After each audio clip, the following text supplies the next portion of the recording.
കേരളത്തിൻ്റെ കാർഷിക മേഖലയ്ക്ക് പുത്തൻ ഉണർവ് പ്രദാനം ചെയ്തുകൊണ്ട് സംസ്ഥാന കൃഷി വകുപ്പിൻ്റെയും മൃഗസംരക്ഷണ വകുപ്പിൻ്റെയും സംയുക്താഭിമുഖ്യത്തിൽ സംസ്ഥാനതല കർഷക ദിനാഘോഷവും 2011-12 വർഷത്തെ കർഷക അവാർഡ് വിതരണവും ആഗസ്റ്റ് 16, 17, 18 തീയതികളിലായി കോട്ടയത്ത് നടന്നു.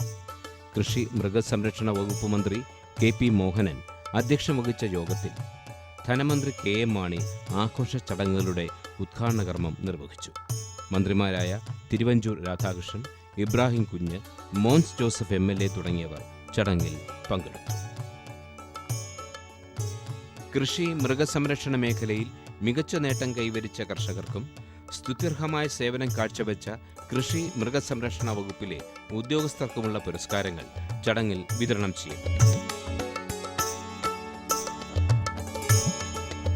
സംസ്ഥാനത്തെ ഏറ്റവും നല്ല ഗ്രൂപ്പ് ഫാമിംഗ് സമിതിക്ക് നൽകുന്ന നെൽക്കതിർ അവാർഡിന് തൃശൂർ വെങ്ങിടങ്ങ് കൊഞ്ചിറ പുഞ്ചക്കോൾ പാടശേഖര കമ്മിറ്റിയും, മികച്ച സംയോജിത കർഷകനുള്ള കർഷകോത്തമ അവാർഡിന് കൊല്ലം മൺട്രോത്തുരുത്തിലെ K ബിനുവും, ഏറ്റവും മികച്ച പച്ചക്കറി കർഷകന് നൽകുന്ന ഹരിതമിത്ര അവാർഡിന് തൃശൂർ അഷ്ടമിച്ചിറ PR ജോസഫും, ഉദ്യാനവിളകൾ കൃഷി ചെയ്യുന്ന മികച്ച കർഷകനുള്ള ഉദ്യാന ശ്രേഷ്ഠ അവാർഡിന് തിരുവനന്തപുരം പുത്തൻതോപ്പിലെ ബിനു കാർത്തികേയനും അർഹരായി.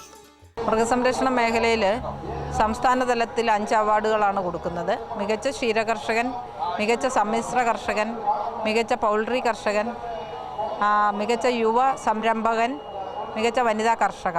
ഇത്തരത്തിലുള്ള കർഷകരെ തിരഞ്ഞെടുക്കുന്നതിന് പ്രത്യേകമായിട്ടുള്ള ഗവൺമെൻറ് അംഗീകരിച്ചിട്ടുള്ള മാനദണ്ഡങ്ങൾ നിലവിലുണ്ട്. മികച്ച ക്ഷീരകർഷകൻ എന്ന് പറഞ്ഞാൽ നമ്മൾ ക്ഷീരകർഷകരുടെ കയ്യിൽ നിന്ന് അപേക്ഷകൾ വാങ്ങിക്കും. വാങ്ങിച്ച അപേക്ഷകളിന്മേൽ നമ്മൾ നേരിട്ട് ഡോക്ടർമാർ പരിശോധന നടത്തി ഏറ്റവും മികച്ച പശുവിനെ മെയിൻറ്റെയിൻ ചെയ്യുന്ന, ഏറ്റവും കൂടുതൽ പാലുൽപാദനവും ശാസ്ത്രീയമായിട്ടുള്ള പരിപാലന മുറകളും തീറ്റപ്പുൽ കൃഷിയും അതുപോലെ തന്നെ ആദായകരമായിട്ടുള്ള പ്രവർത്തനങ്ങളും നടത്തുന്ന കർഷകനെയാണ് തിരഞ്ഞെടുക്കുക. ഈ വർഷം തിരഞ്ഞെടുത്തിട്ടുള്ള കർഷകൻ്റെ ഏറ്റവും മികച്ച പശുവിന് 42 ലിറ്റർ പാല് ലഭിച്ചിട്ടുള്ളതാണ്. പ്രതിദിനം 42 ലിറ്റർ പാൽ ലഭിക്കുന്ന പശുവടക്കം ഹോൾസ്റ്റീൽ ഇനത്തിൽപ്പെടുന്ന 55 പശുക്കൾ നിറഞ്ഞ ഫാമിൻ്റെ ഉടമ നിലമ്പൂർ പാലൻകര മുണ്ടൻകോട് വീട്ടിൽ അബ്ദുൽ ജലീൽ ഏറ്റവും നല്ല ക്ഷീര കർഷകനുള്ള അവാർഡിന് അർഹനായി. 1 ലക്ഷം രൂപയും സ്വർണ്ണ മെഡലും ഫലകവും പ്രശസ്തി പത്രവും അടങ്ങുന്നതായിരുന്നു അവാർഡ്. താങ്കളുടെ ഒരു വിജയം, ഉദാഹരണമായിട്ട് എനിക്ക് ഏകദേശം 50ഓളം പശുക്കളുണ്ട്. മിക്കവാറും എല്ലാം തന്നെ വിദേശ രക്തമുള്ള പശുക്കളാണ്. അത് മിനിമം ഒരു എത്ര ലിറ്റർ പാലുള്ള പശുക്കളെയാണ് താങ്കൾ നിലനിർത്തുന്നത്? ഞാൻ ഒരു 20-30 ഇടയിലുള്ള പശുക്കളെ നിലനിർത്തുള്ളൂ.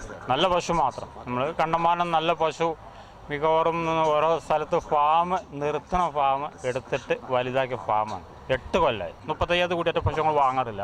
പിന്നെ ഞങ്ങൾ കാലിത്തീറ്റ പ്രശ്നം, കാലിത്തീറ്റ വളരെ കമ്മി. ഞങ്ങൾ ബിയർ വശ്, കപ്പമാവ്, ചോളമാവ്, കപ്പച്ചണ്ടി, ചോളത്തുണ്ട്, ഇങ്ങനെ അങ്ങനെ അതിൻ്റെ ബിസിനസ് ഉണ്ട്. പശു വിൽപ്പന ഉണ്ട്. പിന്നെ മെയിൻ പ്രശ്നം ഞങ്ങളെ ഡോക്ടർ നിർദ്ദേശമാണ്. അല്ലെങ്കിൽ നിങ്ങൾ ഈ ഇത്തരത്തിൽ ഇപ്പോൾ പ്രാദേശികമായി ലഭ്യമായ വസ്തുക്കൾ കൊണ്ട് നിങ്ങൾ തീറ്റയൊക്കെ ഉണ്ടാക്കുന്നു. അങ്ങനെ വരുമ്പോൾ വിപണിയിൽ ലഭ്യമായ തീറ്റയിൽ നിന്ന് താങ്കൾക്ക് എത്ര രൂപ ഒരു കിലോയുടെ പുറത്ത് ലാഭിക്കും? 40% ലാഭമാണ്. എന്താ വെച്ചാൽ ഫുള്ള് ലാഭം നമ്മൾ പറയാനില്ല. എന്നാലും 100 രൂപ പുറത്ത് വിലയുണ്ടെങ്കിൽ 60 രൂപയ്ക്ക് നിങ്ങൾക്ക് തീറ്റ ഉണ്ടാക്കാൻ കഴിയും. അപ്പം നല്ല ലാഭത്തിൽ ഓട്ടാൻ പറ്റുന്ന വെച്ചാൽ നമ്മൾ കാലിത്തീറ്റ ഇപ്പോഴത്തെ കണ്ടീഷനിൽ നമുക്ക് ഓട്ടിയാൽ പോകത്തില്ല. 1 കൊല്ലം കൊണ്ട് ഞങ്ങൾ തീറ്റയൊക്കെ മാറ്റിയിട്ട് 1 കൊല്ലമായപ്പോൾ ഞങ്ങൾ നല്ല ടോപ്പ് ലാഭത്തിൽ ഓടാൻ തുടങ്ങി. നല്ല ലാഭത്തിൽ ഓടുന്ന ഫാമാണ്. താങ്കൾ ഈ ഫാം നടത്താനായിട്ട് കുടുംബത്തിലുള്ള ആളുകൾ ആരൊക്കെയാണ് സഹായിക്കുന്നത്? വീട്ടിൽ 5 പേരുണ്ട്. 5 പേരും വീട്ടിൽ വർക്ക് ചെയ്യുന്ന ആൾക്കാർ. ഞങ്ങൾ വലിയ വിജയം അതാണ്. കന്നുകാലി, പന്നി, മുട്ടക്കോഴികൾ, ആട്, എരുമ തുടങ്ങിയ സമ്മിശ്ര കാർഷിക പരിപാലനത്തിൽ ഏറ്റവും മികവ് പുലർത്തിയ ഇടുക്കി വാഴത്തോപ്പ് തടിയമ്പാട് TJ ഷാർലറ്റിന് മികച്ച സമ്മിശ്ര കർഷകനുള്ള പുരസ്കാരം ലഭിച്ചു. 1 ലക്ഷം രൂപയും സ്വർണ്ണ മെഡലും ഫലകവും പ്രശസ്തി പത്രവും അടങ്ങുന്നതായിരുന്നു അവാർഡ്.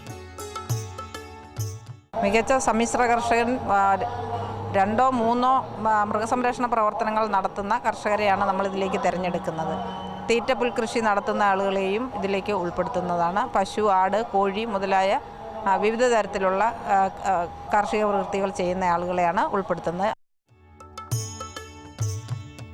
ഏറ്റവും നല്ല യുവ കർഷകനുള്ള പുരസ്കാരത്തിന് എറണാകുളം വെളിയത്തുനാട് നടുവിലപ്പറമ്പിൽ NS റൂബീഷ് അർഹനായി. 50,000 രൂപ സ്വർണ്ണ മെഡൽ, ഫലകം, പ്രശസ്തി പത്രം എന്നിവയടങ്ങുന്നതായിരുന്നു അവാർഡ്. യുവസംരംഭകർ 35 വയസ്സിൽ താഴെ പ്രായമുള്ള പുരുഷന്മാരെയോ വനിതകളായിട്ടുള്ളവരോ മൃഗസംരക്ഷണ പ്രവർത്തനങ്ങളിൽ ഏർപ്പെട്ട് അവരുടെ ജീവിതമാർഗം ഈ പ്രവർത്തനങ്ങളിൽ നിന്ന് ലഭിക്കുന്നു എന്ന് ഉറപ്പുവരുത്തിക്കൊണ്ടാണ് നമ്മളിവർക്ക് അവാർഡ് നൽകുന്നത്. അവരുടെ കുടുംബാംഗങ്ങൾ കഴിയുന്നതും ഇതിൽ ഉൾപ്പെട്ടുകൊണ്ട് പ്രവർത്തനങ്ങൾ നടത്തുന്നവർക്ക് കൂടുതൽ പ്രിഫറൻസ് ഉണ്ട്. ശാസ്ത്രീയമായിട്ടുള്ള രീതികൾ അവലംബിക്കുകയും തീറ്റപ്പുൽ കൃഷിയും സ്വയം ചെയ്യുന്ന ആളുകൾക്കാണ് കൂടുതൽ പ്രിഫറൻസ് നൽകുന്നത്. മൃഗസംരക്ഷണ മേഖലയിൽ നൂതന സംരംഭങ്ങൾ വിജയകരമായി നടത്തിവരുന്ന ഏറ്റവും നല്ല വനിതാ സംരംഭകയ്ക്കുള്ള അവാർഡിന് തിരുവനന്തപുരം കൂവളശ്ശേരി കൃഷ്ണപ്രിയയിൽ ജി ജയശ്രീ അർഹയായി. 50,000 രൂപയും സ്വർണ്ണ മെഡലും പ്രശസ്തി പത്രവും അടങ്ങുന്നതായിരുന്നു അവാർഡ്. വനിതാ സംരംഭക എന്ന് പറയുന്നത് സ്ത്രീകൾ തന്നെ ഈ പ്രവർത്തനം നടത്തുന്നത്.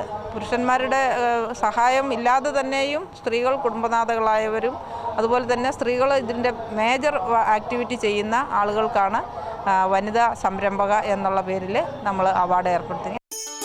25,000-ലേറെ വരുന്ന കോഴിക്കുഞ്ഞുങ്ങളെ വളർത്തി പ്രതിവർഷം 11 ലക്ഷം രൂപയോളം സമ്പാദിക്കുന്ന പത്തനംതിട്ട ഏനാത്ത് വത്സരഗിരിയിൽ രജി തോമസിനെ ഏറ്റവും നല്ല പോൾട്രി കർഷകനുള്ള അവാർഡിനായി തിരഞ്ഞെടുത്തു. എനിക്ക് 20,000 കോഴിയോളം ഉണ്ട്, കുഞ്ഞുങ്ങളെ വിൽക്കുന്നുണ്ട്. നമ്മൾ ഒരു ദിവസമായ കുഞ്ഞുങ്ങളെ കൊണ്ടുവന്നിട്ട് 46 ദിവസം വരെ പരിപാലിച്ചതിന് ശേഷം നമ്മൾ വിൽക്കുകയാണ്. അപ്പോൾ ഇത് ഒരു 20,000-25,000 ഇടയ്ക്കുള്ള കോഴികൾ എപ്പോഴും നമ്മുടെ കയ്യിൽ ഉണ്ടാവും. എനിക്ക് തോന്നുന്നു മുട്ട ഉൽപ്പാദനത്തേക്കാൾ കൂടുതൽ മുട്ട ഉൽപ്പാദനത്തിലുള്ളൊരു സാധ്യത ഗ്രാമത്തിലുള്ള ജനങ്ങൾക്ക് തുറന്നു കൊടുക്കുകയാണ് താങ്കൾ ചെയ്തത്. തീർച്ചയായിട്ടും. കാരണം നാട്ടിൽ നമ്മുടെ പ്രദേശത്തും അതുപോലെ ചുറ്റുവട്ടമുള്ളവരെല്ലാം അവിടെ വന്ന് കോഴിയെ വാങ്ങിക്കുകയും അതേക്കുറിച്ച് കോഴി വളർത്തുന്ന രീതിയെക്കുറിച്ച് നമ്മൾ അവർക്ക് ഒരു ക്ലാസ് എടുത്ത് കൊടുത്തതിന് ശേഷമാണ് എന്തൊക്കെ മരുന്ന് കൊടുക്കണമെന്നും അത് കോഴിക്ക് വരാവുന്ന അസുഖങ്ങളെക്കുറിച്ചൊക്കെ വിശദമായിട്ട് നമ്മൾ അവർക്ക് പറഞ്ഞ് മനസ്സിലാക്കി കൊടുത്തതിന് ശേഷമാണ് നമ്മുടെ കോഴി നമ്മൾ കൊടുക്കുന്നത്. ഒരു മുട്ടക്കോഴി ഏകദേശം 45 ദിവസം വരെ വളർത്തി 46 ദിവസം വിൽക്കുമ്പോൾ താങ്കൾക്ക് എത്ര രൂപ ലാഭം കിട്ടും? മുട്ടക്കോഴി വിൽക്കുമ്പോൾ ലാഭം കിട്ടുന്നതെന്ന് പറഞ്ഞു കഴിഞ്ഞാൽ ഈ 46-ാമത്തെ ദിവസം തന്നെ ഈ കോഴി മൊത്തം പോവുകയാണെങ്കിൽ നമുക്കൊരു കോഴിക്ക് 20 രൂപയോ 25 രൂപയോ കിട്ടുകയാണെങ്കിൽ ഓരോ ദിവസം കഴിയുന്തോറും നമ്മുടെ കയ്യിൽ കിടക്കുന്നതിനനുസരിച്ച് ലാഭത്തിൻ്റെ അളവായിരിക്കും കുറഞ്ഞു വരുന്നത്.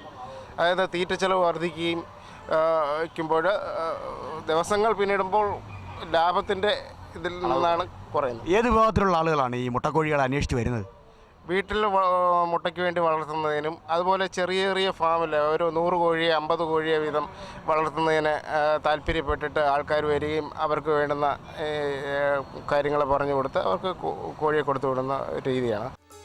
പ്രതിദിനം 35 ലിറ്റർ പാൽ നൽകുന്ന പശുവടക്കം സങ്കര ഇനത്തിൽപ്പെടുന്നതും ഉയർന്ന പാലുൽപാദന ശേഷിയുമുള്ള 38 പശുക്കളെ പരിപാലിച്ചു പോരുന്ന എറണാകുളം തിരുവാണിയൂർ തുരുത്തിക്കാലമനയിലെ TP രമേശൻ ഏറ്റവും കൂടുതൽ പാലുൽപാദിപ്പിക്കുന്ന ക്ഷീര കർഷകനുള്ള ക്ഷീരധാര അവാർഡിന് അർഹനായി. കർഷകരെ അവാർഡുകൾക്കായി പരിഗണിക്കുമ്പോൾ പ്രധാനമായിട്ടും നോക്കുന്നത് അവർ അനുവർത്തിച്ചു വരുന്ന രീതികൾ ശാസ്ത്രീയമാണോ, ലാഭകരമാണോ, അത് മറ്റുള്ളവർക്ക് അനുകരിക്കാൻ പറ്റുന്ന രീതിയിലുള്ള മാർഗങ്ങൾ അവർക്ക് ഉപയോഗപ്പെടുത്താൻ പറ്റുന്നുണ്ടോ, അവർ സ്വയം അവർക്ക് ജീവിത ഉപാധിയായിട്ട് അത് ഉൾക്കൊള്ളാൻ പറ്റുന്നുണ്ടോ എന്നുള്ള കാര്യങ്ങളൊക്കെ പ്രധാനമായിട്ട് നമ്മൾ പരിഗണിക്കുന്നുണ്ട്.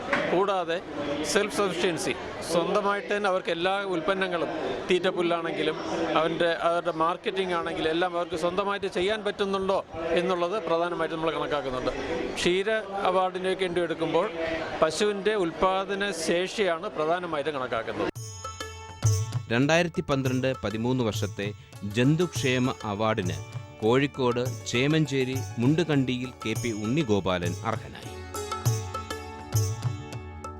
കർഷക ദിനാചരണ അവാർഡ് ദാന ചടങ്ങിനോടനുബന്ധിച്ച് നടന്ന മൃഗസംരക്ഷണ സെമിനാർ കേരള വെറ്ററിനറി സർവകലാശാല vice chancellor doctor B. Ashok ഉദ്ഘാടനം ചെയ്തു. നാഷണൽ ഫാമേഴ്സ് കമ്മീഷൻ എൻ്റെ റിപ്പോർട്ട് MS സ്വാമിനാഥൻ്റെ റിപ്പോർട്ട് എടുത്ത് വായിച്ചു കഴിഞ്ഞാൽ വളരെ വ്യക്തമായിട്ട് അതിൽ പറഞ്ഞിട്ടുണ്ട്, എല്ലാ ഫാർമർ പ്രൊഡ്യൂസിനും ഉൽപ്പാദന ചെലവിൻ്റെ 150% മിനിമം താങ്ങുവില. വരുമാനം കൂടി നിൽക്കുന്നുണ്ടെങ്കിൽ ആളുകൾ അതിൽ നിൽക്കും. വരുമാനം താഴോട്ടാണ് പോകുന്നതെങ്കിൽ പിന്നെ കർഷകർ അതിൽ നിൽക്കാൻ സാധ്യതയില്ല. തുടർന്ന് നടന്ന ക്ഷീര കർഷക ശാസ്ത്രജ്ഞ സംവാദം ഈ മേഖലയിൽ കർഷകർ നേരിടുന്ന പ്രതിസന്ധികൾ ചർച്ച ചെയ്യാനും സംശയങ്ങൾ ദൂരീകരിക്കാനും അവസരമൊരുക്കി. സെമിനാറിൽ പ്രധാനപ്പെട്ട ചർച്ചാ വിഷയമായി വന്നത് കർഷകർക്ക് പാൽ ഉൽപ്പാദനത്തിന് ഉണ്ടാകുന്ന ചെലവിനെ പറ്റിയാണ്. പാലിൻ്റെ വിലയും അതുപോലെ തന്നെ ഈ പശുവിന് കൊടുക്കുന്ന തീറ്റയുടെ ചെലവും തമ്മിൽ പൊരുത്തപ്പെടുന്നില്ല എന്നുള്ളതാണ് ഏറ്റവും പ്രധാനപ്പെട്ട കർഷകരുടെ ഒരു ആവശ്യം. അതുപോലെ തന്നെ കർഷക പെൻഷൻ, കർഷകർക്ക് കൊടുക്കുന്ന പെൻഷൻ്റെ മാനദണ്ഡങ്ങൾ ഇനിയും വിപുലപ്പെടുത്തണം. കൂടാതെ പിന്നെ ഈ നമ്മുടെ തൊഴിലുറപ്പ് പദ്ധതിയുടെ ആനുകൂല്യങ്ങൾ ഈ മേഖലയിൽ ജോലി ചെയ്യുന്ന കർഷകർ കൂടി ഉൾപ്പെടുത്തണം തുടങ്ങിയ പ്രധാനപ്പെട്ട ആവശ്യങ്ങൾ ഈ കർഷകർ ഉന്നയിച്ചു. കൃഷി അനുബന്ധ മേഖലയിലെ മികച്ച ശാസ്ത്രജ്ഞർക്കുള്ള കൃഷി വിജ്ഞാൻ അവാർഡ് മണ്ണൂത്തി വെറ്ററിനറി കോളേജിലെ അസിസ്റ്റന്റ് പ്രൊഫസർ ഡോക്ടർ TS രാജീവിന് ലഭിച്ചു. കേരളത്തിലെ മൃഗസംരക്ഷണ കാർഷിക മേഖലയിൽ ഏർപ്പെട്ടിരിക്കുന്ന വനിതാ സ്വയം സഹായ സംഘങ്ങൾക്ക് അവർക്ക് ചെലവ് കുറഞ്ഞ രീതിയിൽ വിജ്ഞാന വ്യാപനം നടത്തുന്നതിനും അവരുടെ ട്രെയിനിങ് നടത്തുന്നതിനും വേണ്ട ചില ഉപാധികൾ വികസിപ്പിച്ചു എന്നാണ് ഏറ്റവും കൂടുതൽ ഈ ജഡ്ജിങ് കമ്മിറ്റി കണ്ടെത്തിയ ഒരു കാര്യം. അത് ഇപ്പോൾ ഏഷ്യയിൽ തന്നെ വളരെ പ്രശസ്തമായിക്കൊണ്ടിരിക്കുന്ന കോമ്പാക്സ് എന്ന് പറയുന്ന ഏറ്റവും ചെലവ് കുറഞ്ഞ രീതിയിലുള്ള ഒരു ഓഡിയോ കോൺഫറൻസിങ് ഉപകരണം, അതുകൂടാതെ 17ഓളം വിവിധ തരങ്ങളിലുള്ള നോളജ് ട്രാൻസ്ഫർ കിറ്റ്, അതായത് ഇവർക്ക് വിവരവും വിജ്ഞാനവും അതാത് മേഖലകളിലെ കൃഷി മൃഗസംരക്ഷണ മേഖലകളിലെ മാർഗ്ഗങ്ങൾ വികസിപ്പിച്ചെടുത്തു. പിന്നെ അതുകൂടാതെ കാർഷിക മൃഗസംരക്ഷണ വിവരങ്ങൾ വിരൽത്തുമ്പിലെത്തിക്കുന്ന ടച്ച് സ്ക്രീൻ ഇൻഫർമേഷൻ കിയോസ്കിൻ്റെ സോഫ്റ്റ്വെയർ ഡിസൈൻ ചെയ്ത് അത് ഡെവലപ്പ് ചെയ്തു. അത് 2 നിയോജകമണ്ഡലത്തിൽ, കേരളത്തിലെ 2 നിയോജകമണ്ഡലത്തിൽ വിവിധ പഞ്ചായത്തുകളിൽ അത് നടപ്പിലാക്കി. അതുകൂടാതെ കേരളത്തിലെ TRDM മിഷൻ പോലെയുള്ള tribal rehabilitation and development mission പോലെയുള്ള ഭൂരഹിതരായ ആദിവാസികൾക്ക് ഭൂമി കിട്ടിയ സ്ഥലങ്ങളിൽ മൃഗസംരക്ഷണത്തെക്കുറിച്ച് പഠിക്കുകയും അവിടുത്തെ മൃഗസംരക്ഷണത്തിൻ്റെ സാധ്യതകളെക്കുറിച്ച് കാര്യമായി വിശകലനം നടത്തിയതിന് ശേഷം, ഒരു ഗവേഷണം നടത്തിയതിന് ശേഷം അതിനുള്ള മൃഗസംരക്ഷണത്തോടനുബന്ധിച്ച് അവരുടെ ലൈവ്ലിഹുഡ് അത് ഉറപ്പുവരുത്തുന്നതിനുള്ള ചില മാർഗനിർദ്ദേശങ്ങൾ സർക്കാരിലേക്ക് ഗവേഷണത്തിൻ്റെ ഫലമായിട്ട് സമർപ്പിക്കാൻ കഴിഞ്ഞു. കൃഷി അനുബന്ധ മേഖലകളിൽ മികച്ച വിജ്ഞാന വ്യാപന പ്രവർത്തനങ്ങൾ കാഴ്ചവെച്ച ഉദ്യോഗസ്ഥന് നൽകുന്ന കർഷക മിത്ര അവാർഡ് പാലക്കാട് മണ്ണാർക്കാട് പോളിക്ലിനിക്കിലെ veterinary surgeon doctor Laiju M. ഫിലിപ്പിന് ലഭിച്ചു. വെറ്റിനറി ഡോക്ടർ എന്ന നിലയിൽ കർഷകർക്ക് വളരെ ചെലവ് കുറഞ്ഞതും ലാഭകരവുമായ ഒരു രീതി വികസിപ്പിച്ചെടുക്കാനാണ് ഞാൻ ശ്രമിച്ചത്. അതുകൊണ്ട് തന്നെ നമ്മൾ ഏറ്റവും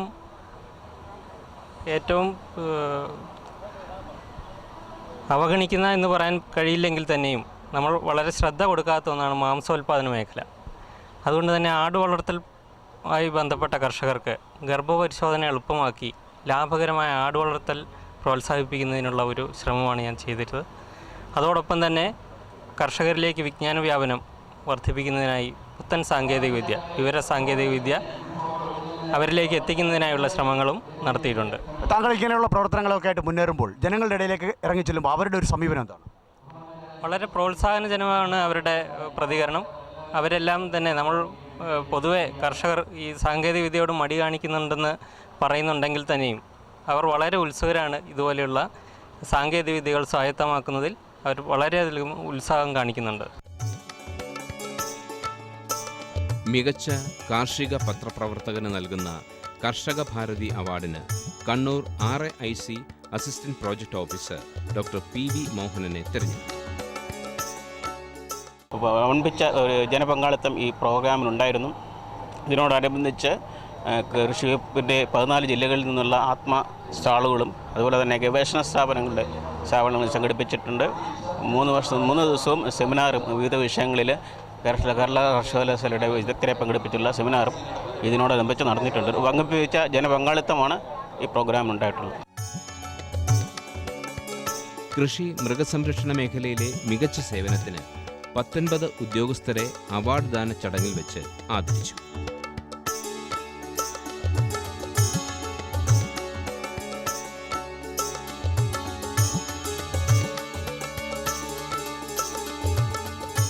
പ്രധാനമായിട്ടും തിരുവല്ല ഏരിയയിൽ കൂടുതലുള്ളത് നെൽപ്പാടങ്ങളായിരുന്നു.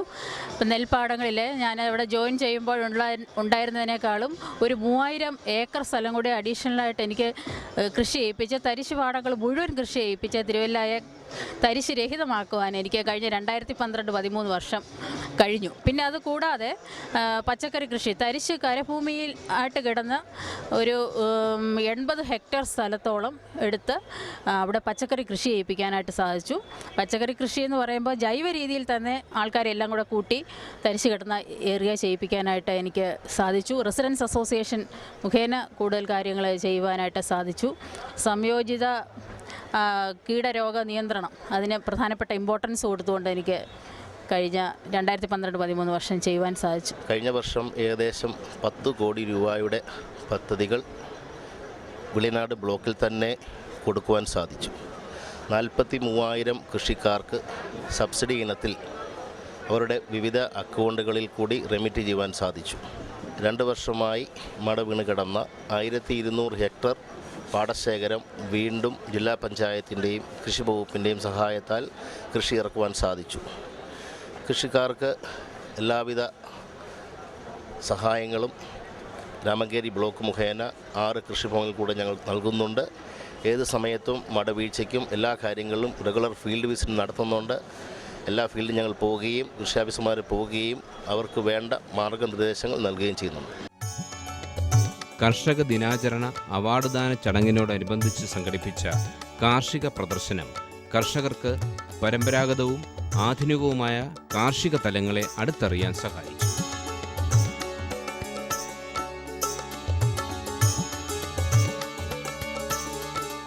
കാർഷിക സർവകലാശാലയുടെ സ്റ്റാള്, കൃഷി വകുപ്പിൻ്റെ സ്റ്റാള്, 14 ജില്ലകളിലെ വിവിധ സ്റ്റാളുകൾ, 14 ജില്ലകളിലും പ്രവർത്തിക്കുന്ന ആത്മ എന്ന പ്രവർത്തന ഏജൻസിയുടെ വിവിധ സ്റ്റാളുകൾ, coconut board, meat products India, അങ്ങനെ വിവിധ തരത്തിലുള്ള സ്റ്റാളുകളുണ്ട്. കാർഷിക സർവകലാശാല, കൃഷി വിജ്ഞാൻ കേന്ദ്ര, കാർഷിക യന്ത്ര ഗവേഷണ വിഭാഗം, ജില്ലാ ഹോർട്ടിക്കൾച്ചർ മിഷൻ, കേരള സർക്കാർ മണ്ണ് പര്യവേക്ഷണ മണ്ണ് സംരക്ഷണ വകുപ്പ്, സംഘമൈത്രി, റബ്ബർ ബോർഡ്, ആത്മ, വിവിധ ജില്ലാ കാർഷിക കേന്ദ്രങ്ങൾ, മൃഗസംരക്ഷണ വകുപ്പ് തുടങ്ങിയവ ഒരുക്കിയ വൈവിധ്യമാർന്ന കാർഷിക പ്രദർശന സ്റ്റാളുകൾ വിജ്ഞാനപ്രദവും കൗതുകമുണർത്തുന്നതുമായിരുന്നു.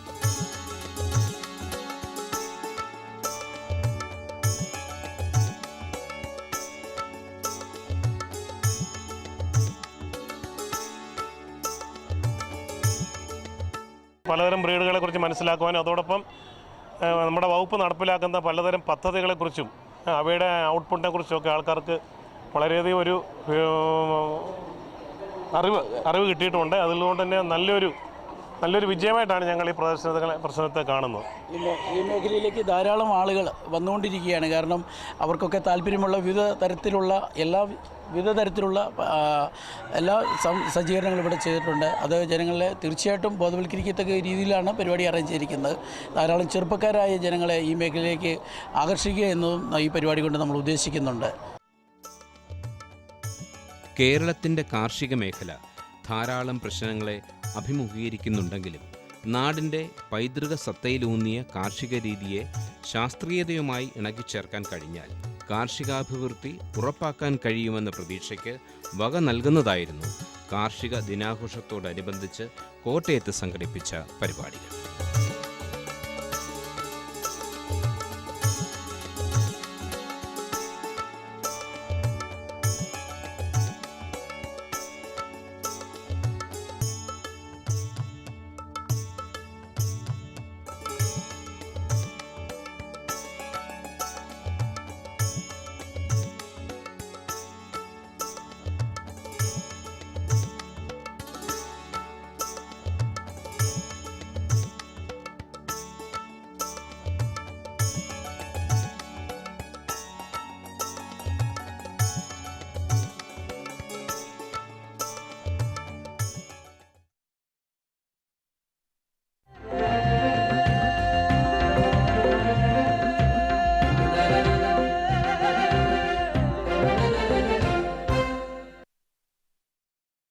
ദൂരദർശൻ കാർഷിക വാർത്തകളിലേക്ക് സ്വാഗതം. പ്രധാന വാർത്തകൾ.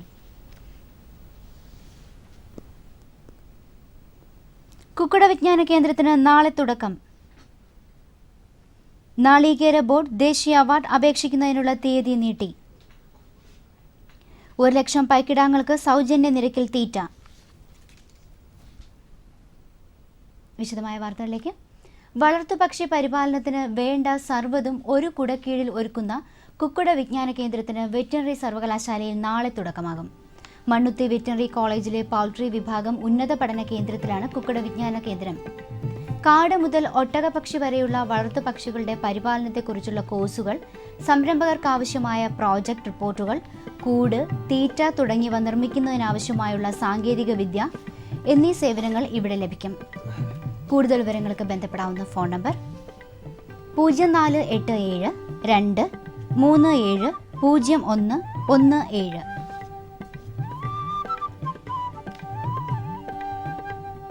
ആധുനിക സൗകര്യങ്ങളുള്ള കേരളത്തിലെ ഏറ്റവും വലിയ ഹൈടെക് ഫാം സെപ്റ്റംബർ 3 കൊല്ലത്തെ കുര്യോട്ടുമലയിലെ ബഫല്ലോ ബ്രീഡിംഗ് ഫാമിൽ കൃഷിവകുപ്പ് മന്ത്രി ഉദ്ഘാടനം ചെയ്യും.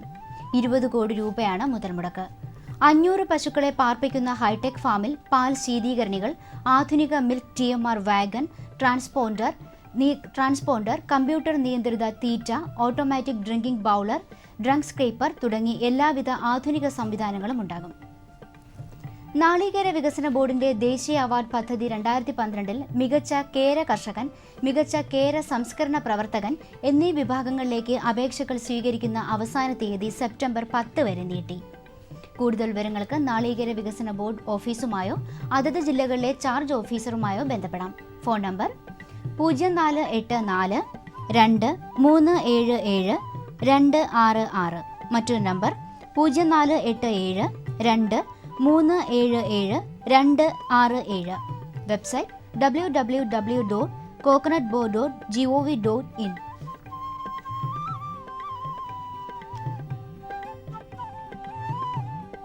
റബ്ബർ തോട്ടത്തിൽ നടാവുന്ന വിവിധ ഇനം ഇടവിളകൾ, നടിയിൽ പരിപാലനം, സ്വീകരിക്കേണ്ട മാർഗങ്ങൾ, നിർദ്ദേശങ്ങൾ എന്നിവ ഉൾപ്പെടുത്തി റബ്ബർ ബോർഡ് സെപ്റ്റംബർ 10 കോട്ടയത്തുള്ള റബ്ബർ ട്രെയിനിംഗ് ഇൻസ്റ്റിറ്റ്യൂട്ടിൽ ഒരു ദിവസത്തെ പരിശീലനം സംഘടിപ്പിക്കുന്നു. പരിശീലന ഫീസ് 400 രൂപ. പട്ടികജാതി പട്ടികവർഗ വിഭാഗത്തിൽപ്പെട്ടവർ ജാതി സർട്ടിഫിക്കറ്റ് ഹാജരാക്കുന്ന പക്ഷം 50%, റബ്ബർ ഉൽപാദക സംഘത്തിൽ അംഗങ്ങളായിട്ടുള്ളവർക്ക് അംഗത്വ സർട്ടിഫിക്കറ്റ് ഹാജരാക്കുന്ന പക്ഷം 25% ഫീസിനത്തിൽ ഇളവ് ലഭിക്കും. കൂടുതൽ വിവരങ്ങൾക്ക് ബന്ധപ്പെടാവുന്ന ഫോൺ നമ്പറുകൾ ഇനി പറയുന്നു. 0481 2 351 313. മറ്റൊരു നമ്പർ 0481 2 353 127.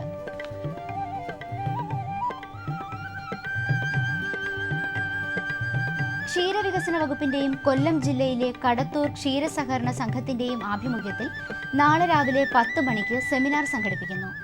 പാലിന്റെ ഗുണനിലവാരം, ശുദ്ധവും അണുവിമുക്തവുമായ പാൽ ഉൽപ്പാദനത്തിന് ശ്രദ്ധിക്കേണ്ട കാര്യങ്ങൾ എന്നീ വിഷയങ്ങളെക്കുറിച്ചാണ് സെമിനാർ. KS പുരം കടത്തൂർ ക്ഷീരസഹകരണ സംഘത്തിലാണ് സെമിനാറെന്ന് കൊല്ലം ജില്ലാ പാൽ ഗുണനിലവാര നിയന്ത്രണ ഓഫീസർ അറിയിച്ചു.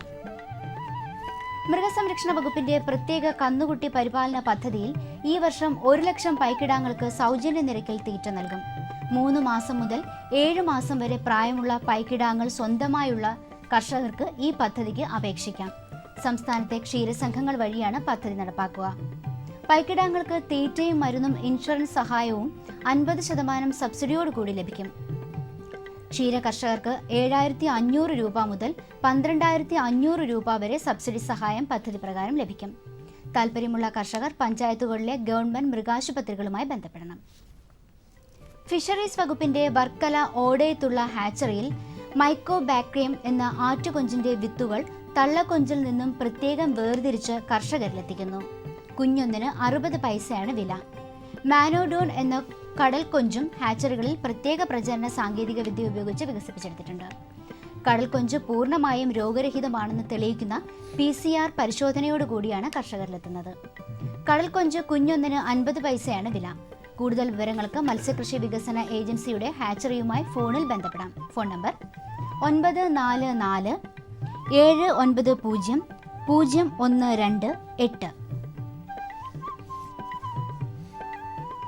തിരുവല്ല ബോധന ഈ മാസം 29 കൂൺ കൃഷിയിൽ ഒരു ദിവസത്തെ പരിശീലനം സംഘടിപ്പിക്കുന്നു. പരിശീലനത്തിൽ പങ്കെടുക്കാൻ താൽപ്പര്യമുള്ളവർ തിരുവല്ല പുഷ്പഗിരി റോഡിലുള്ള ബോധന കേന്ദ്ര ഓഫീസിൽ പേര് രജിസ്റ്റർ ചെയ്യണം. രജിസ്ട്രേഷൻ ഫീസ് 125 രൂപ. കൂടുതൽ വിവരങ്ങൾക്ക് ബന്ധപ്പെടാവുന്ന ഫോൺ നമ്പറുകൾ 0469 2730561. മറ്റൊരു നമ്പർ 0469 2606 063.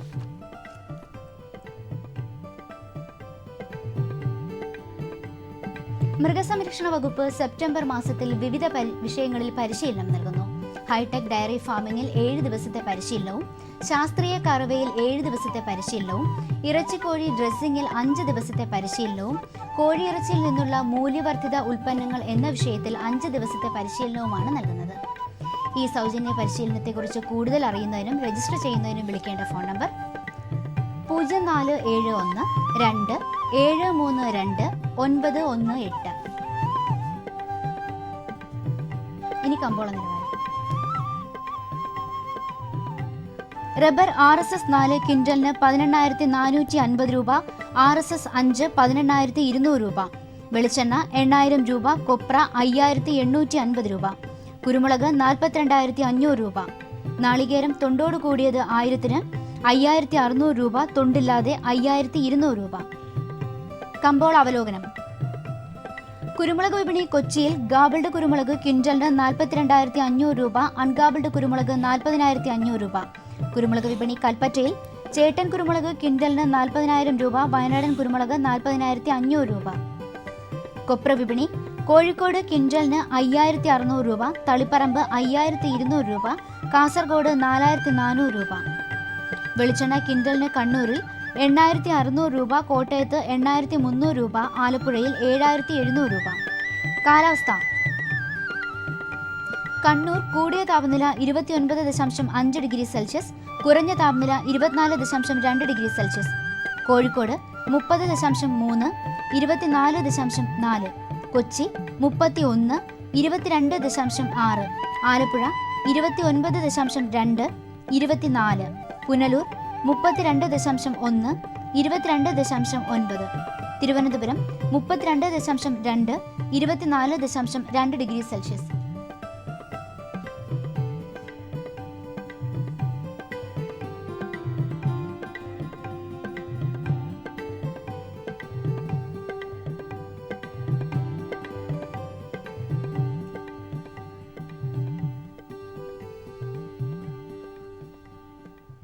ഇതോടെ ഇന്നത്തെ കാർഷിക വാർത്തകൾ സമാപിക്കുന്നു. നമസ്കാരം.